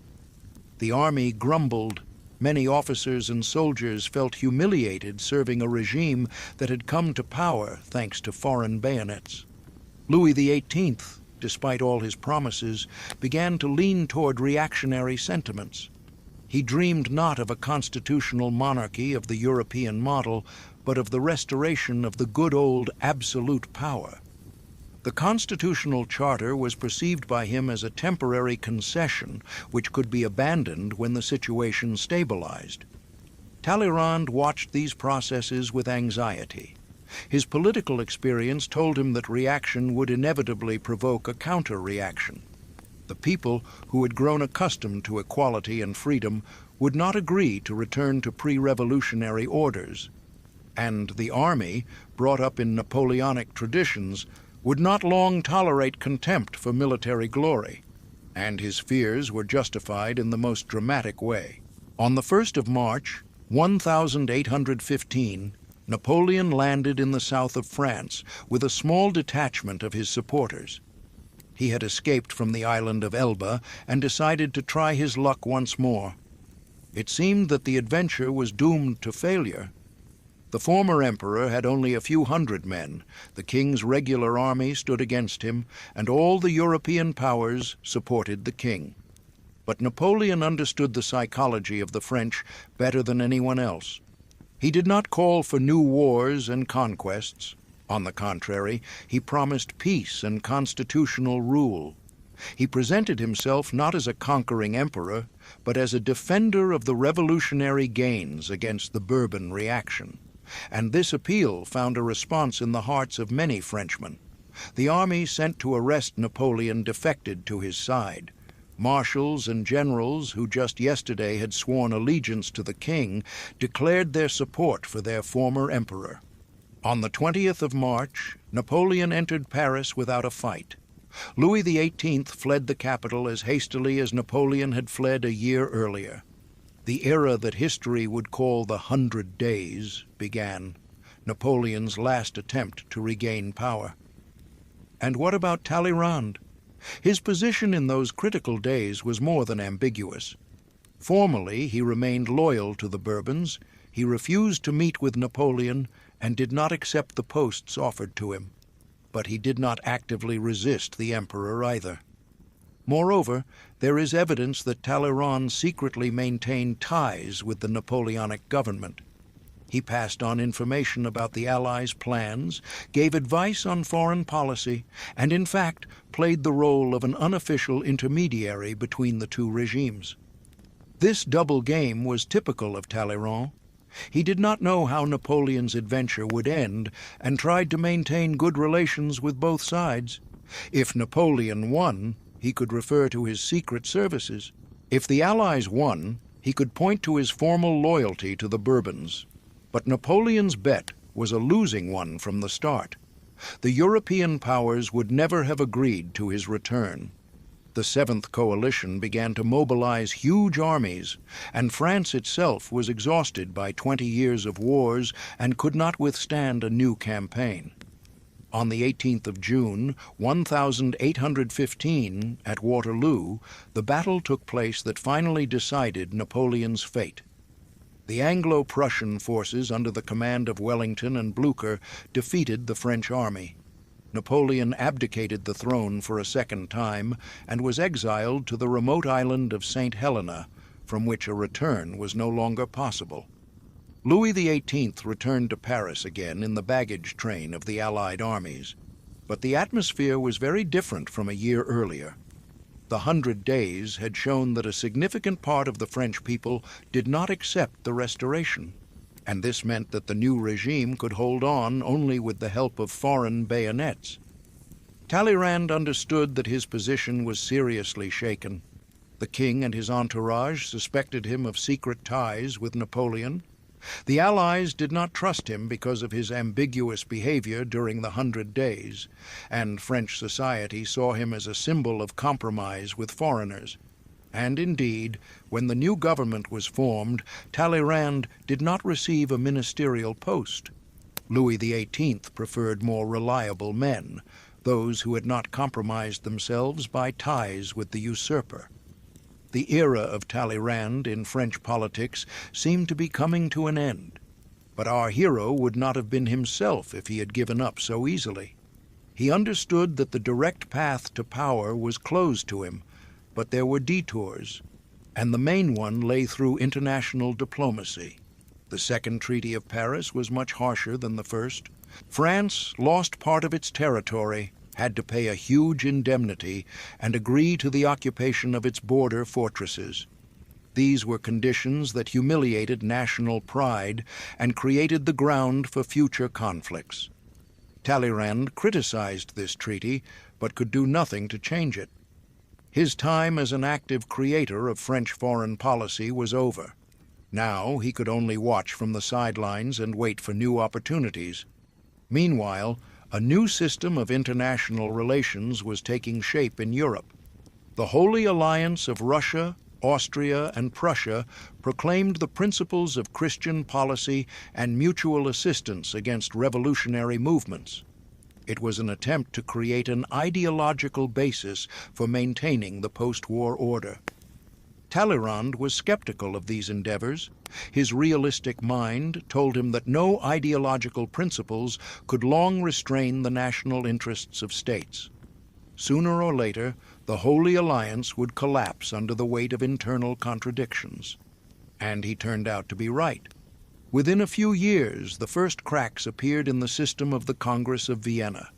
Revolutions in Spain, Italy, and Greece showed that liberal and national ideas were not dead, and the great powers reacted differently to these challenges. But for now, Talleyrand was in the shadows. He lived in his mansion, received guests, and engaged in salon conversations, but he had no real power. For a man who was accustomed to being at the center of European events, this was torture. However, our hero did not lose hope. He knew that there are no final defeats in politics. History moves in a spiral, and what seems buried forever can suddenly be resurrected. One only needs to know how to wait and be ready to seize the moment. And such a moment would surely present itself. because the Europe constructed on the principles of the Congress of Vienna was internally unstable. Too many problems remained unsolved, too many contradictions were papered over with compromises.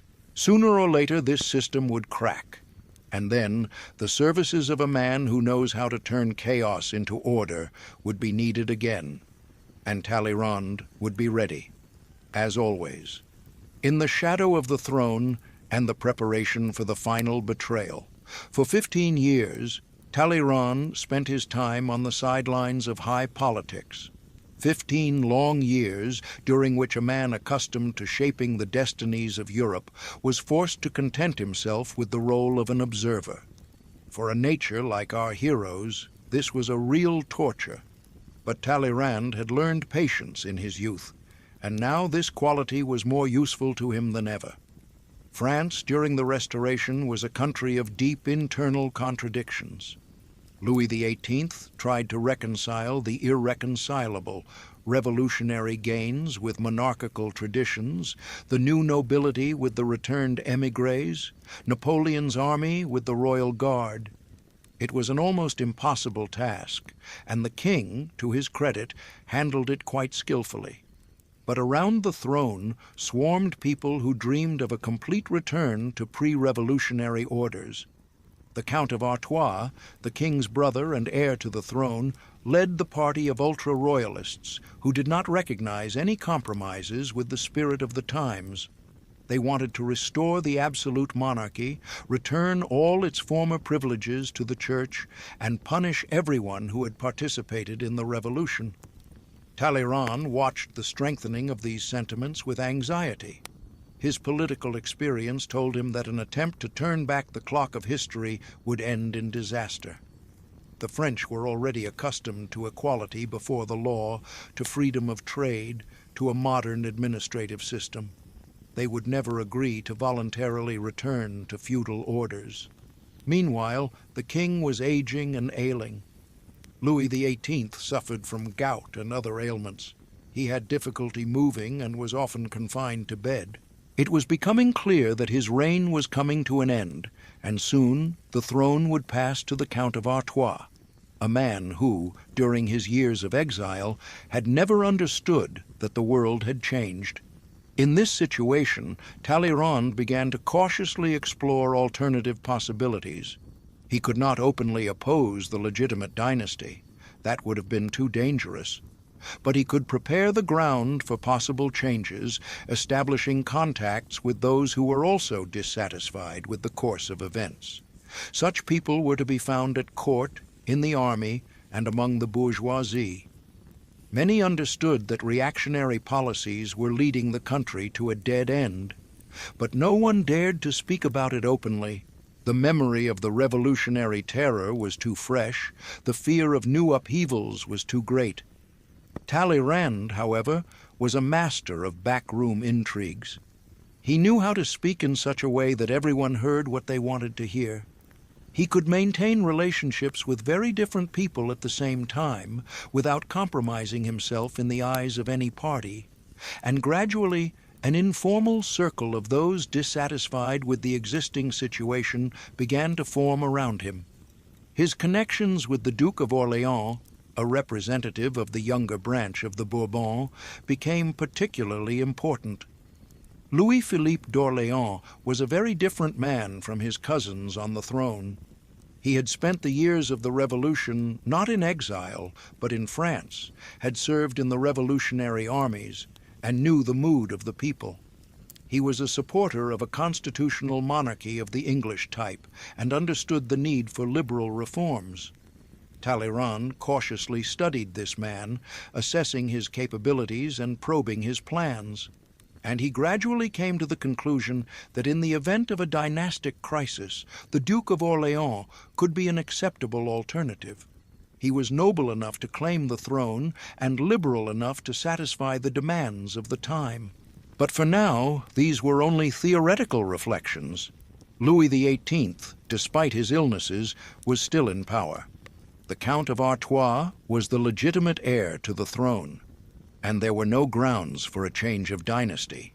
Everything changed on the 16th of September, 1824, when Louis XVIII died. His brother, the same Count of Artois who led the ultra-royalist party, ascended the throne under the name of Charles X. The new king made no secret of his intentions. He wanted to restore the sacred character of royal power, return the church to its former influence, and punish all enemies of the throne and altar. The very coronation of Charles X in Reims Cathedral was staged with deliberate pomp, emphasizing the divine origin of royal power. Then followed a series of reactionary measures that turned all progressive strata of society against the king. The law on compensating émigrés for the value of their confiscated property hit the state finances. The law on sacrilege, which punished blasphemy with the death penalty, outraged the liberal public. Attempts to restore church control over education met with resistance from the universities. Talleyrand closely followed all these events. He understood that Charles X was making a fatal mistake, trying to turn back the wheel of history. Such a policy would inevitably lead to an explosion of popular discontent, and one had to be prepared for this explosion. The results of the elections to the Chamber of Deputies became a particularly alarming symptom.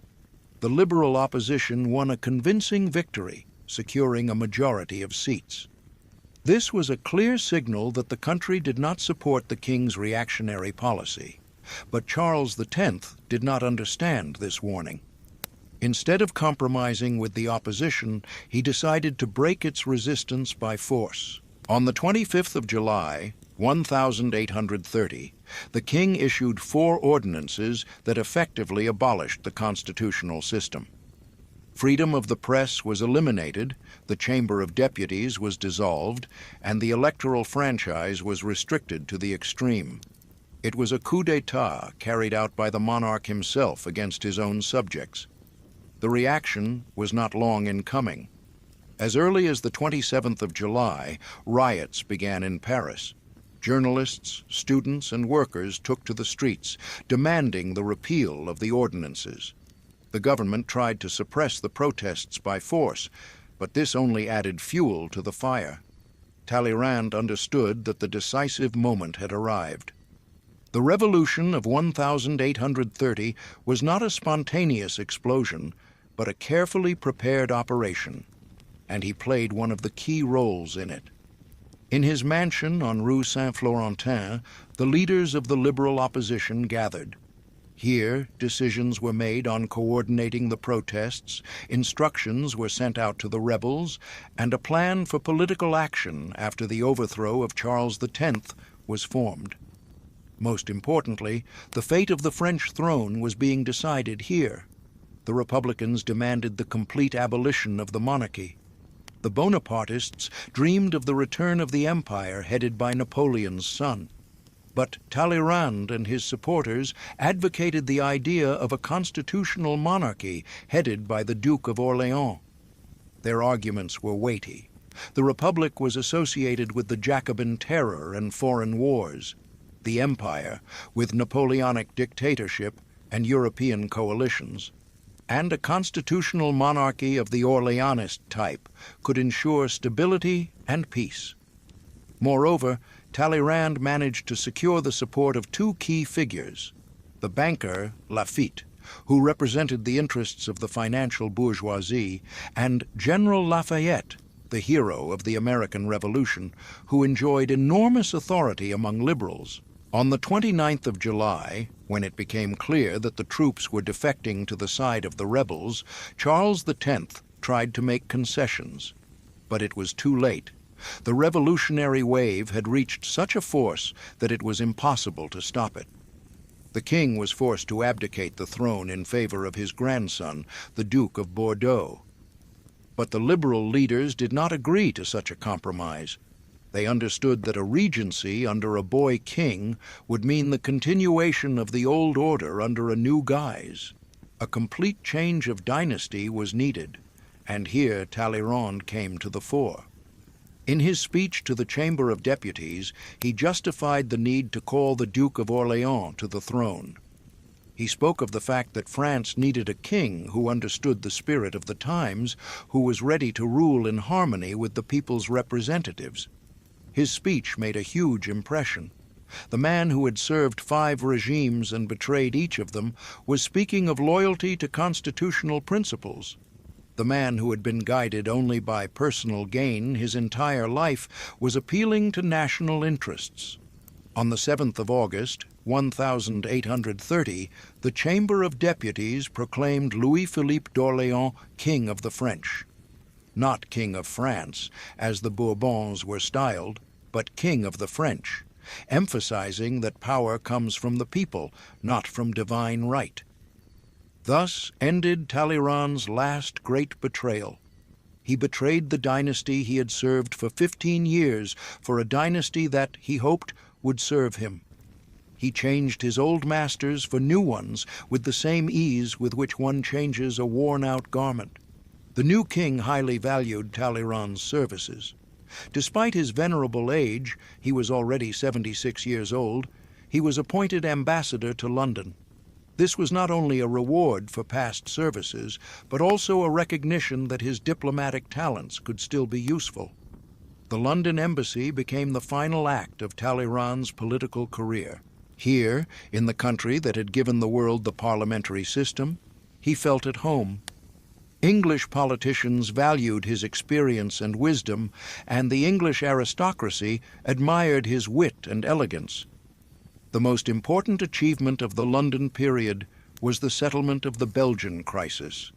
When the Belgians rebelled against Dutch rule, the European powers were faced with the threat of a new war.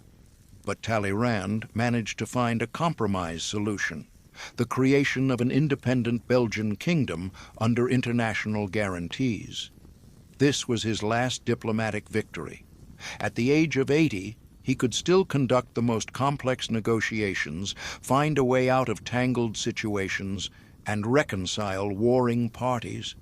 Time had not broken his mind, nor weakened his talent, but his strength was gradually leaving the old man. In 1834, he returned to Paris, officially retiring. King Louis-Philippe received him with honors, granted him a life pension, and provided him with honorary apartments in the Louvre. Talleyrand spent his last years in his mansion on Rue Saint-Florentin, receiving guests, reading books, and dictating his memoirs. He was a living legend, a man who remembered Versailles in the time of Louis XVI and lived to see the reign of Louis-Philippe, a man who was a contemporary of both Voltaire and Balzac. Visitors were amazed by the clarity of his mind and the sharpness of his judgments. Talleyrand still followed political events closely, gave advice to young diplomats, and analyzed the international situation. His salon remained one of the centers of Parisian intellectual life. But most importantly, he had finally found inner peace. The man who had spent his whole life shifting between different camps was tired of the struggle. He understood that his time had passed, that the future belonged to a new generation, and he was ready to leave the stage with dignity. On the 17th of May, 1838, Charles-Maurice de Talleyrand-Périgord died in his Parisian mansion. He was 84 years old, and he had lived an amazing life, the life of a man who served 5 regimes and betrayed each of them. On his deathbed, he received last rites from the hands of a Catholic priest. This final gesture was symbolic. The man who had broken with the Church for the sake of the Revolution returned at the end of his life to the faith of his childhood, or at least to its outward forms. Talleyrand's funeral became a grand event. Kings and ministers, diplomats and bankers, writers and artists followed his coffin. All of Europe was bidding farewell to the man who had shaped its destiny for half a century.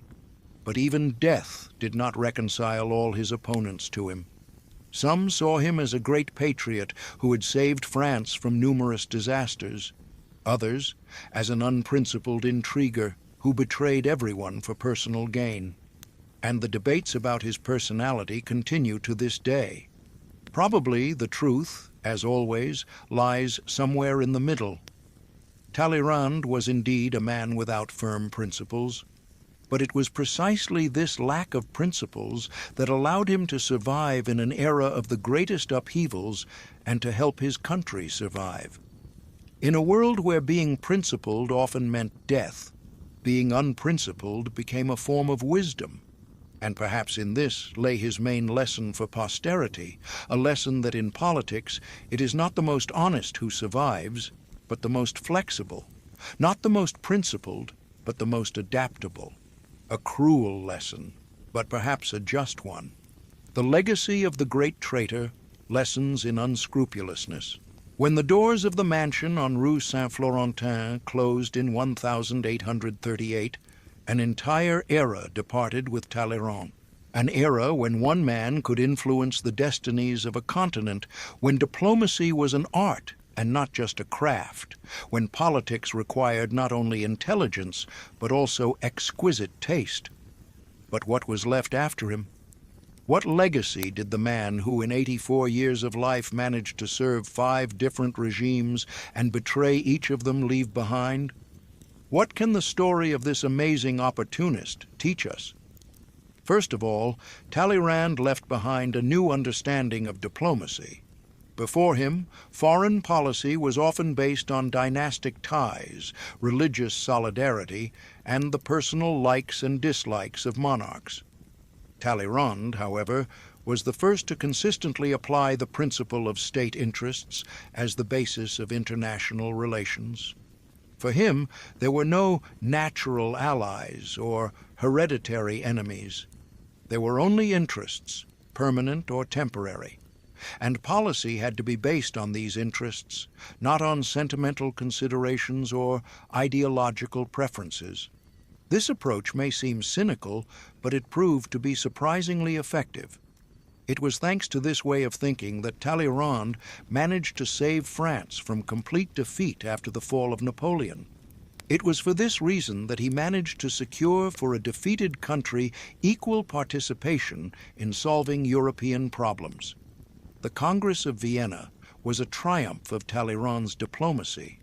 The representative of a defeated power managed not only to protect the interests of his country, but also to play the role of an arbiter in the disputes between the victors. This was an achievement that seemed impossible, but became a reality thanks to his flexibility of mind and lack of prejudice.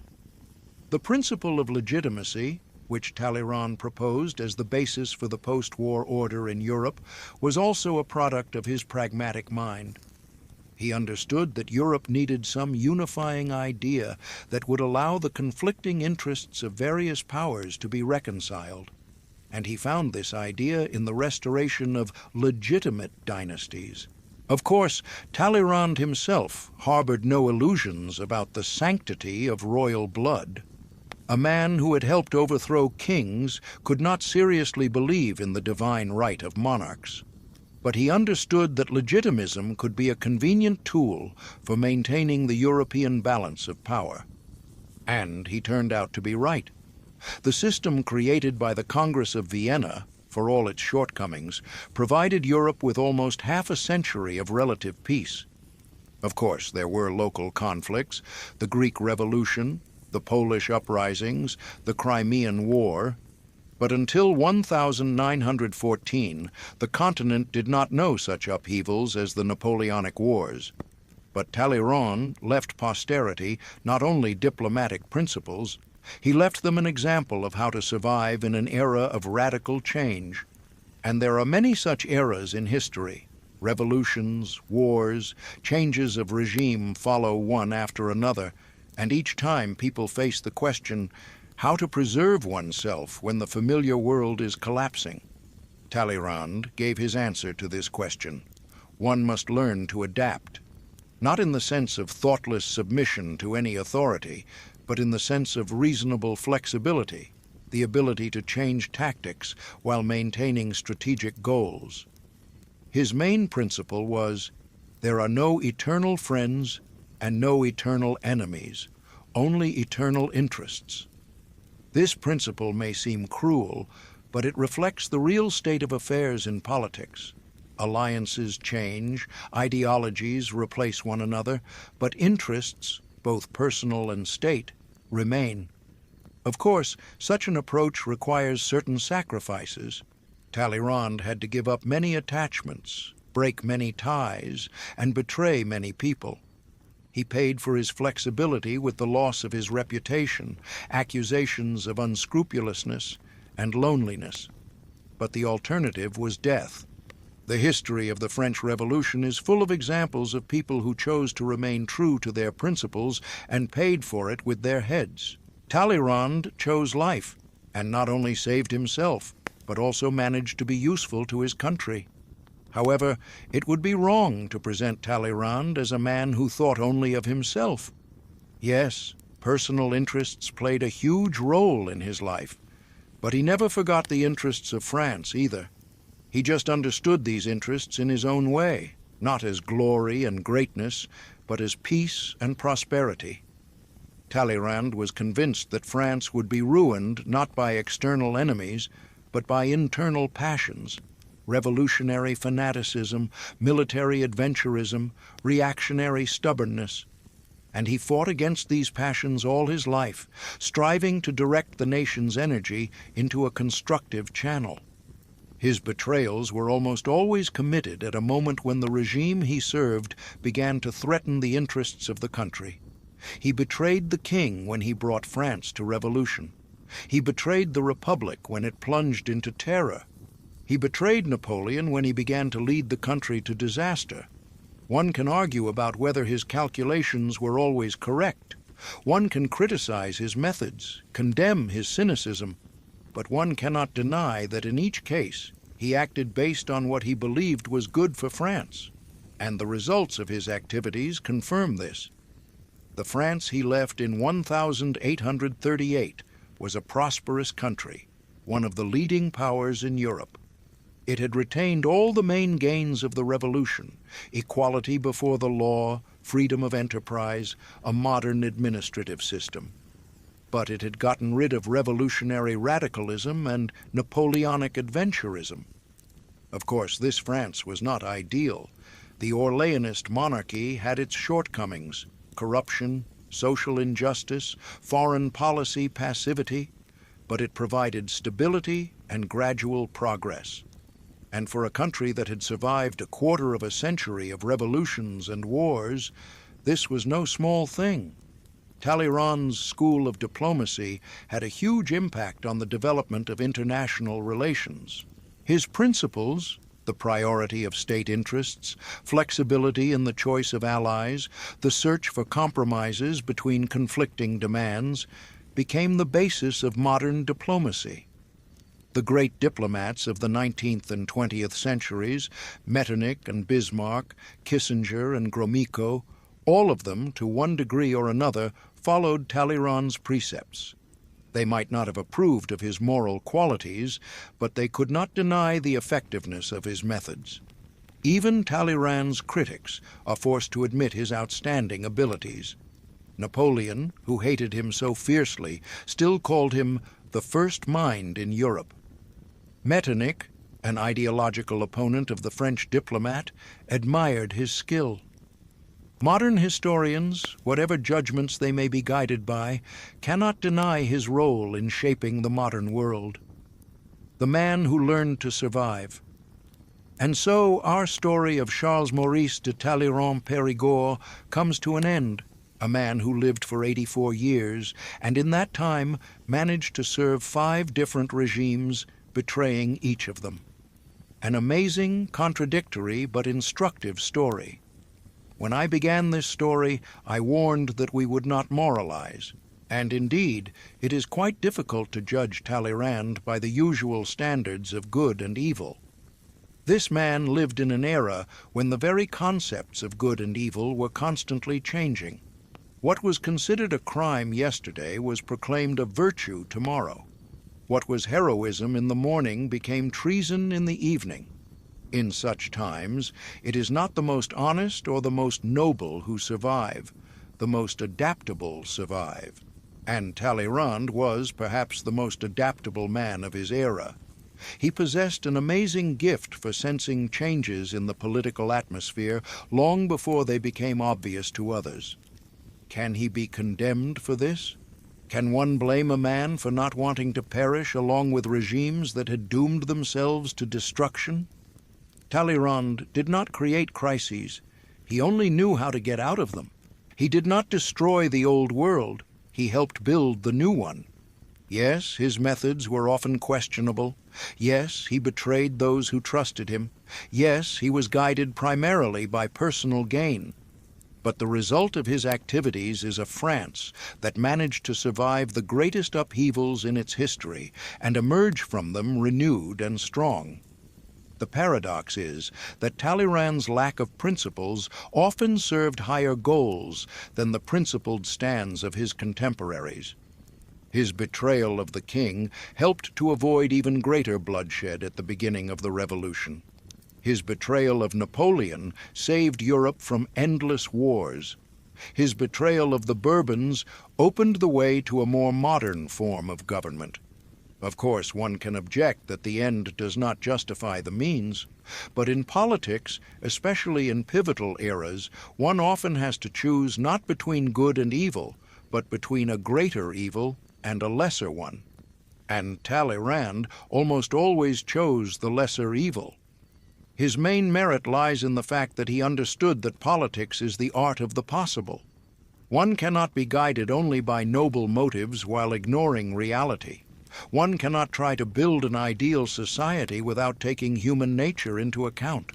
One cannot impose one's will by force without thinking about the consequences.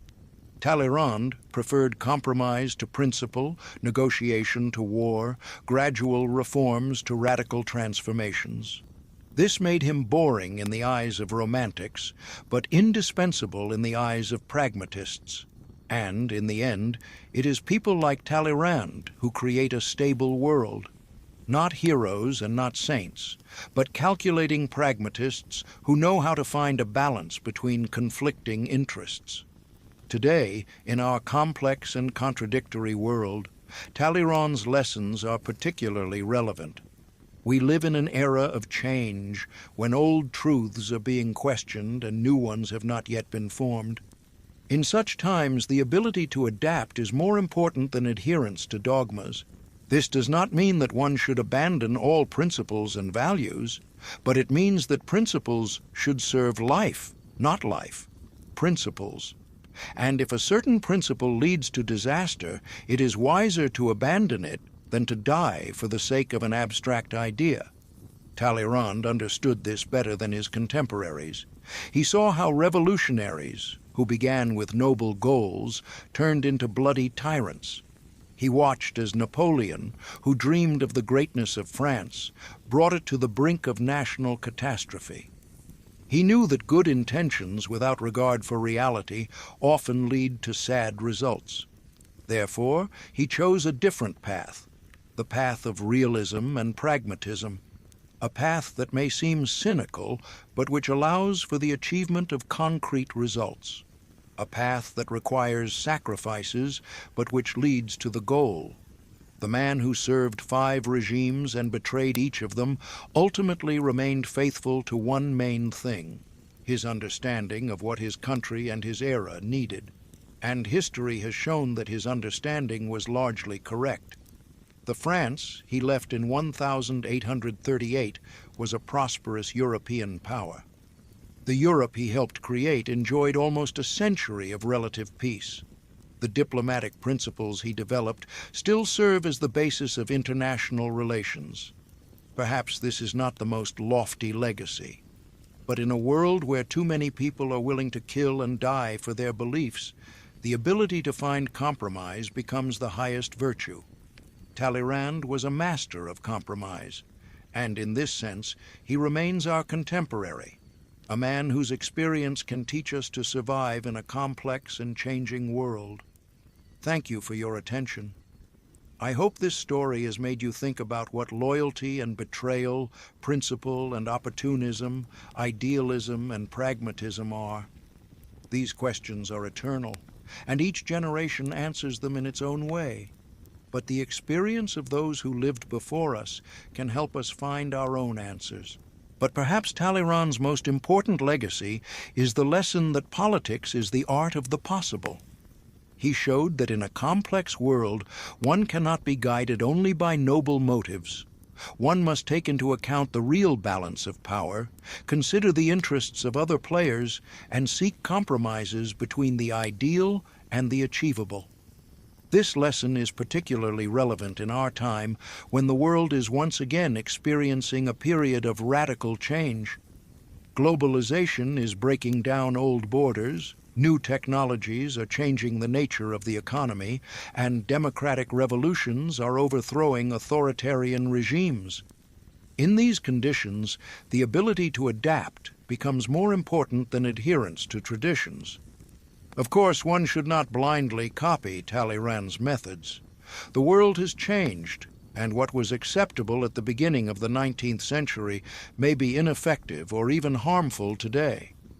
But the general principles of his approach, realism, flexibility, the ability to see the bigger picture, remain relevant. It is especially important to understand that in politics there are no final victories or defeats. Today's enemy can become tomorrow's ally, and the current friend a future opponent. History is full of such paradoxes, and he who does not take them into account risks becoming a hostage of changed circumstances. Talleyrand understood this better than anyone. He never burned his bridges completely, always leaving paths for retreat and maneuver. That is why he managed to survive so many regimes and stay afloat in each of them. But it would be wrong to see Talleyrand as only a cynical pragmatist. He was a man of his time, the age of enlightenment, which believed in the power of reason and the possibility of a rational ordering of society.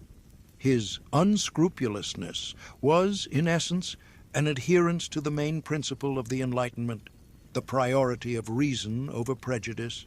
Talleyrand refused to blindly follow traditions just because they were sanctified by time. He did not recognize authorities just because they were considered indisputable. He judged people and institutions by their real utility, not by their reputation or origin. This approach made him dangerous to all conservative forces, aristocratic, religious, and even revolutionary, when they themselves became conservative. But it also made him indispensable in times of change, when it was necessary to destroy the old and build the new. In this sense, Talleyrand was a typical figure of a transitional era, a man who helped society adapt to changed conditions. He was a bridge between the old and the new worlds, a translator from the language of tradition to the language of modernity. And perhaps it is in this that the main lesson of his life lies. In times of change, society needs not only prophets who point the way to the future, and not only guardians who protect the past. It also needs intermediaries who help to make the transition from one to the other with minimal losses. Talleyrand was such an intermediary.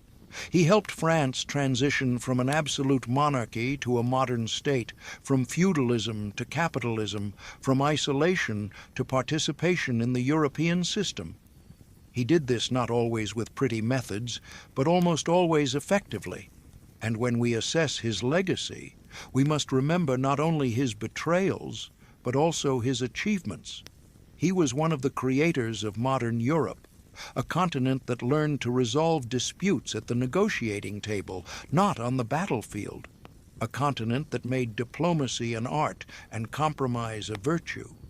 Perhaps this is not the most lofty legacy, but in a world where too many people are willing to die for their principles and even more, to kill for them, the ability to find compromise becomes not a vice, but a virtue.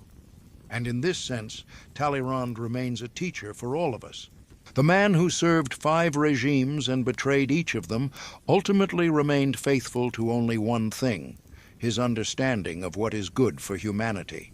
And if his understanding did not always coincide with the generally accepted one, the results of his activities speak for themselves. The world he helped create lasted for a whole century, and when it collapsed in the fire of the First World War, humanity recalled with bitterness the times when diplomats knew how to prevent wars, not just declare them.